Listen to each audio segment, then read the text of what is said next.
Bonjour, nous vous remercions beaucoup de votre intérêt à nous suivre sur la chaîne Soma Bible. Nous apprécions toujours vos commentaires, nous apprécions tout ce que vous faites pour écouter nos vidéos. Et si c'est la première fois que vous nous regardez, encore une fois, n'oubliez pas de vous abonner afin d'être informé de la sortie d'une nouvelle vidéo. Le sujet de cette semaine, c'est Jésus, l'encre de l'âme. Jésus, l'encre de l'âme. Nous allons prier, chers amis. Nous allons prier.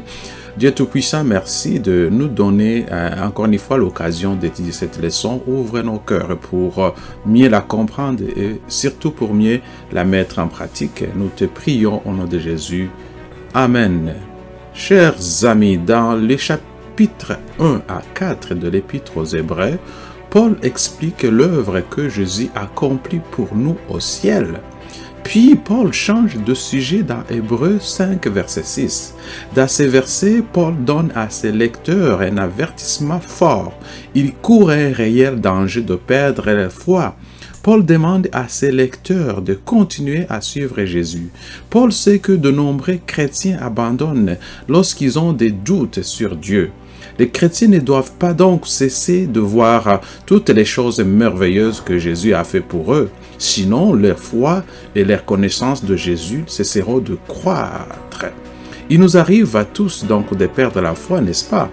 Et ce qui nous arrive de perdre la foi, nous allons voir les encouragements de l'apôtre Paul. Donc, l'avertissement de Paul se termine par des paroles d'encouragement affectueuses. Paul dit à ses lecteurs qu'il croit en eux. Paul montre également à ses lecteurs que Jésus est le sauveur que Dieu a promis d'envoyer. Cette promesse ne peut jamais être rompue. Paul donne d'autres mots d'avertissement et d'encouragement. Dans cette leçon que nous allons donc voir, nous allons étudier le mot d'encouragement que Paul vient de nous donner, donc qu'il a donné dans le livre des Hébreux, chapitre 6 à 10. C'est ce que nous allons voir donc, ces mots d'encouragement. Nous allons commencer par le point numéro 1, qui est goûter à la bonté de la parole. Goûter à la bonté de la parole. Quel bon titre. Dans Hébreux chapitre 6, verset 4 à 5, nous lisons: comment en effet amener ceux qui abandonnent leur foi à se repentir de nouveau? Ils étaient toutefois dans la lumière de Dieu, ils ont goûté au don du ciel et reçu leur part du Saint-Esprit.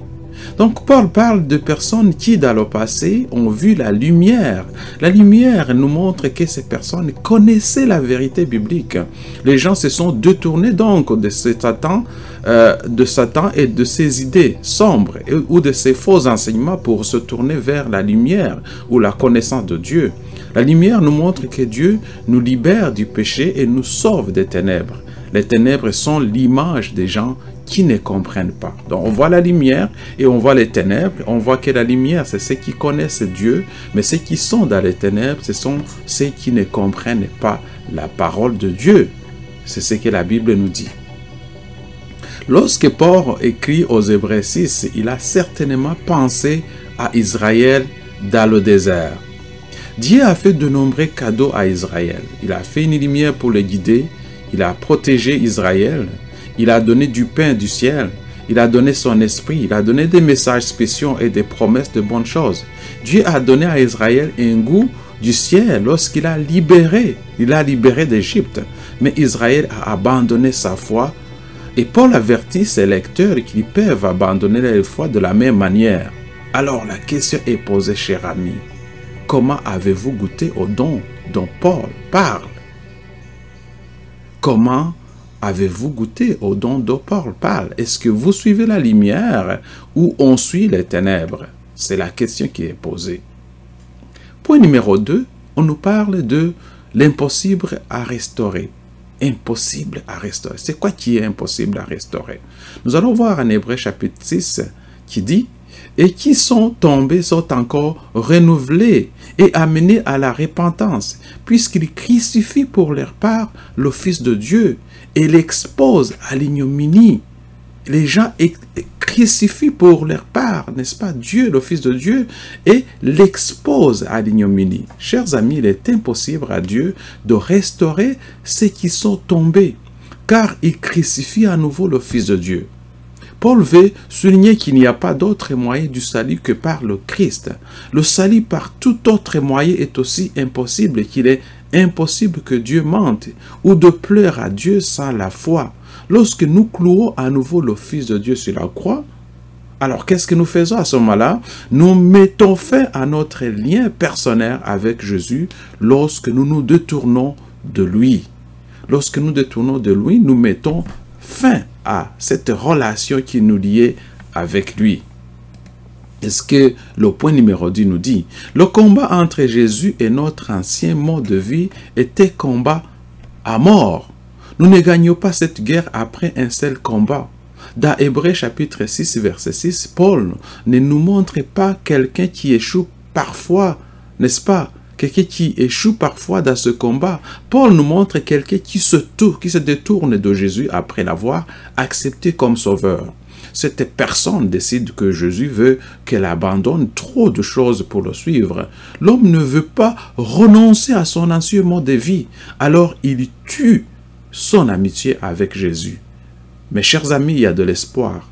Tant que la personne ne se donne pas complètement, n'est-ce pas?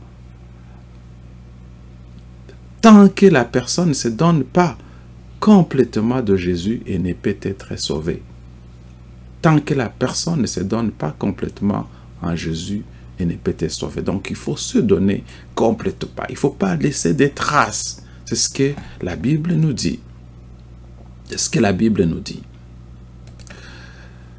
Nous allons voir le point suivant qui est le point numéro 3 qui dit « Il ne reste plus de sacrifice pour les péchés ». Il ne reste plus de sacrifice pour les péchés. Nous allons lire Hébreux chapitre 10, verset 26.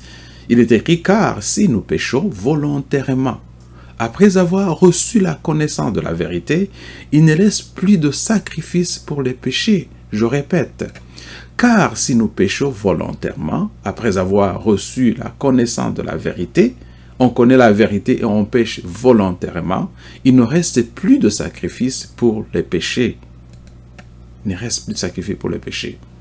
Alors, ici, on nous parle de trois choses. Dans ce verset, on nous parle, Paul nous dit des personnes, des choses, n'est-ce pas? Que Dieu ne peut pas, des choses que Dieu ne peut pas pardonner à une personne qui ne veut pas écouter. Alors, quelles sont les trois choses que Paul dit dans ces versets à propos de la personne que Dieu ne peut pas pardonner? Nous allons lire Hébreux chapitre 10, verset 29. « De quel pire châtiment pensez-vous que ce sera jugé digne? Celui qui aura foulé aux pieds le Fils de Dieu, qui aura tenu pour profane le sang de l'alliance, par lequel il a été sanctifié, et qui aura outragé l'Esprit de la grâce. » C'est vraiment des mots forts. C'est des mots forts. Cette terrible image nous montre la personne qui refuse de laisser Jésus contrôler sa vie. Le nom du Fils, le nom Fils de Dieu nous aide à nous souvenir que Dieu dit à Jésus de s'asseoir à sa droite. Cette personne a tenu, encore une fois, pour profane le sang de Jésus. Ça, c'est la deuxième chose. Première chose, la personne refuse de laisser Jésus contrôler sa vie. La deuxième chose, cette personne a tenu pour profane le sang de Jésus. Cette personne rejette dans le fond l'offrande que Jésus a faite pour son péché. Le sang de Jésus n'a plus le pouvoir d'enlever la culpabilité de cette personne et de la rendre pure. En fait, troisième point, cette personne se moque du Saint-Esprit qui voulait lui témoigner de son amour. Se moquer du Saint-Esprit équivaut à faire des insultes au Saint-Esprit. Ainsi, cette personne rejette Jésus, son offrande et le Saint-Esprit. Il rejette Jésus, il rejette son offrande, il rejette le Saint-Esprit. Alors, Paul dit que cette personne, Dieu ne peut pas lui pardonner. Dieu ne peut pas lui pardonner. Le point numéro 4 nous parle d'une meilleure chose. De quelle meilleure chose donc Paul parle-t-il? De quelle meilleure chose, Paul parle-t-il. Dans Hébreux, chapitre 6, versets 4 à 8, Paul donne à ses lecteurs un avertissement fort pour continuer à suivre Jésus. Ensuite, Paul dit à ses lecteurs qu'il est sûr et qu'ils n'ont pas quitté Jésus. Paul croit également que ses lecteurs ne quitteront pas Jésus à l'avenir.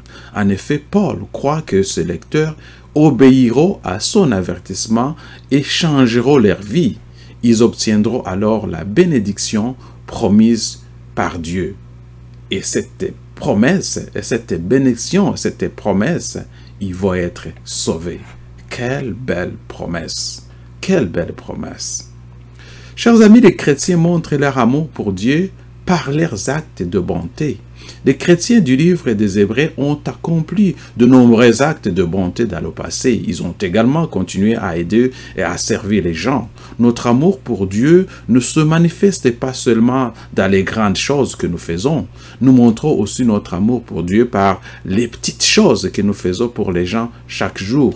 Nous montrons vraiment que nous aimons Dieu lorsque nous aidons les pauvres et les nécessiteux. Ainsi, Paul dit à ses lecteurs de ne pas oublier de faire le bien. Paul avertit ses lecteurs de ne pas devenir paresseux. Ils doivent être comme ceux qui n'ont pas abandonné. Les personnes paresseuses ne parviennent pas à agrandir dans la foi. Ils risquent également de se détourner de Jésus. Paul veut que ce lecteur ait de l'espoir. Nous devons garder l'espoir en faisant des actes d'amour pour les autres. Il est important de ne pas être paresseux et de faire des actes d'amour pour les autres. Le point numéro 5 est le dernier point. Jésus, l'encre de l'âme. Dans le fond, c'est vraiment le titre de la leçon. C'est le dernier point qui est le titre de la leçon. Jésus, l'encre de l'âme. Oui, Jésus nous donne l'espoir qui nous garde en sécurité. Paul termine ses avertissements par une belle explication sur l'espoir, l'espérance que nous avons en Jésus pour nous sauver. Lorsque Jésus est allé au ciel, il nous a montré que nous pouvons avoir confiance dans la promesse faite par Dieu de nous sauver. Dieu a donné à Jésus beaucoup de louanges et d'honneur au ciel, mais Jésus devait d'abord souffrir et mourir pour tout le monde. Sa mort sauvera de nombreuses personnes. Cette promesse donne à notre cœur quelque chose à quoi s'accrocher et les garde nos cœurs forts et stables et nous conduira dans le lien saint à l'intérieur de la maison de Dieu. Chers amis, chers auditeurs, Dieu vous a fait un serment. Dieu vous a fait une promesse. Comment cette pensée vous fait-elle sentir? Pourquoi cette promesse devait vous aider à faire confiance en Dieu pour vous sauver? C'est une belle promesse de nous sauver.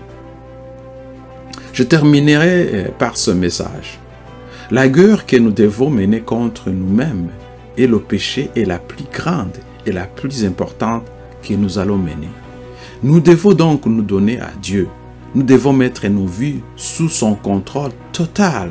Nous devons nous battre durement pour faire ces choses. Mais nous devons d'abord nous donner à Dieu. Il pourra alors rendre nos vies nouvelles et saintes. Que Dieu vous bénisse, que Dieu vous garde et que Dieu vous protège. Et à la semaine prochaine. N'oubliez pas de partager cette leçon à vos amis, à vos connaissances, à vos familles. Que Dieu vous bénisse abondamment. Merci.